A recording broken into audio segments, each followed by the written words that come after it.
I am Mark Stewart, and here are the 4Bs, the 4 areas of action, activities that I don't think reporters should ask candidates about or voters should even care about.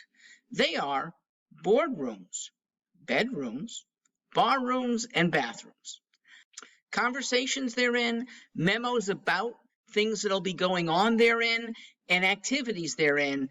They're intimate, but they are not relevant to a candidate's leadership, at least not when a candidate gives you so many other things on which to evaluate her or him.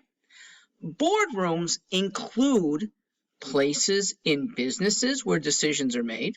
Those deserve to stay private. A business is an owner's property. A business is what many workers in that business take a special acclaim, achievement for helping well. And we shouldn't squelch any of their activities. When all is open, then either candidates are less likely to run or candidates are needing to lie, hide. Take these off the table. By the way, organizations besides business and government organizations, especially because there's a lot of sensitive information that affects the public, they should remain off limits for questions. Now, within that boardroom, the government boardroom, is foreign policy decisions at the federal level. Those are absolutely deserving of non-questioning. Okay, I have another video about why, but let me say why questioning about foreign policy, to the extent the candidate even knows the answer, he's likely compelled to lie. Okay, doesn't want to jeopardize servicemen's safety out there, doesn't want to be caught later in a contradiction when he learns more about the foreign policy intricacies that he didn't know. We don't need to push people towards subterfuges. There's plenty more to evaluate candidates on. All right, what about the bedroom? There is no correlation that we know of between successful leadership and marital habits, or even habits as a single person. Okay? You might not approve of that person as your church pastor. Okay? But nobody is running in America to be an elected pastor, an elected representative, yes, possibly an elected president, yes. Take out, it's almost like a spousal privilege that we recognize in law. Take it for a candidate privilege, and we will all be better off. This is just a decent thing for the married couple themselves, and I extend that to domestic partners, okay? That should be a level of trust. But let's get, and level of secrecy. But even beyond that, a single person, his or her antics in the bedroom, or emails about who he'd like to meet, what they might want to do when they meet together, they are not for discussion. Even if some email exchange or some recordings were made available, look, single men lie in wooing women. It's pretty routine, okay? I happen to have escaped doing that, but it's why I'm still single. There is a lack of trustworthiness of anything that would come out of the bedroom in the first place. All right, bar rooms, I think of as a place of refuge, especially for men who need a place to hang out and maybe discuss things with others. Now, they're often discussing them over 1 or maybe 5 drinks.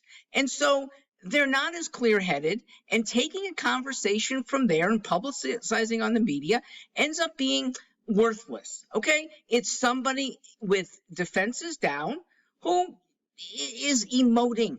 But if his real sentiments are that important, if what he would do if elected governor or legislator is that important, there's plenty other places to have him on record, okay?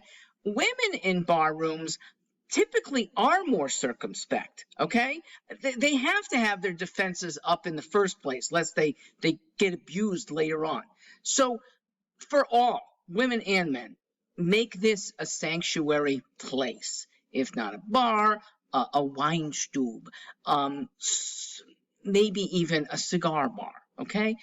Now, the final one I wasn't even going to add until I got alerted to the fact that in bathrooms, that's often women's place of refuge, okay? In a home, the mother of three not angry, but crazed kids who want her attention all the time, sometimes removes herself to the only possible place where the kids won't go, and that is her water closet.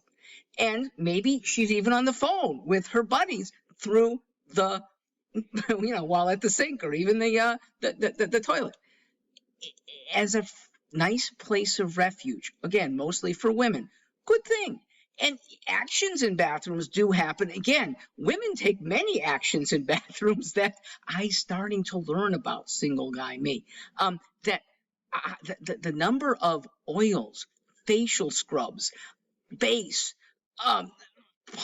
pore removers or openers, the things that can be on a woman's shelf that she will at times use, it's astounding to some of us, but they don't need to be reported on. It's an invasion of privacy that nobody needs to see in a candidate. So there are the 4 Bs. Now, notice what I didn't include, the H, the hospital. I actually do think medical records are worthy of evaluating in context. And there's very little context of a candidate's condition and what she or he would do if elected. Very little. But now, most medical records are protected anyway by a privilege. But if they are somehow released, some email, oh, I was just diagnosed with cancer, written to somebody, and that buddy turns it over to a reporter. If that's released, I do think it is relevant, and the reader should be putting it into context. And the context is very minimal. A lot of people overcome cancer. A lot of people fight like hell and succumb, but could be very good leaders along the way.